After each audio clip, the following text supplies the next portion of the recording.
एक छोटी सी कहानी आपके लिए। एक पिता ने अपने बेटे को पढ़ाया लिखाया। एक दिन वो बेटा आईएएस ऑफिसर बन गया और वो घर से दूर रहने लगा। एक दिन उसके पिता अपने बेटे से मिलने गए। वो उसके चैम्बर में गए और उसके कंधे पर हाथ रख के खड़े हुए और पूछा कि बताओ बेटा, दुनिया में सबसे शक्तिशाली व्यक्ति कौन है।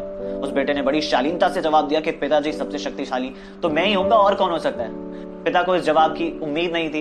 वो निराश हो गए, उनकी आंखें भर आई। वो वहां से जाने लगे और जब वो गेट पर आ गए तो उन्होंने सोचा कि चलो एक बार फिर से पूछ लेते हैं। उन्होंने फिर पूछा कि बताओ बेटे कि दुनिया में सबसे शक्तिशाली व्यक्ति कौन है। तो उस लड़के ने इस बार कहा कि पिताजी आप। तो इस पर उसके पिता बोले कि अभी तो तुमने खुद को कहा कि तुम सबसे शक्तिशाली हो और अब मुझे कैसे कह रहे हो।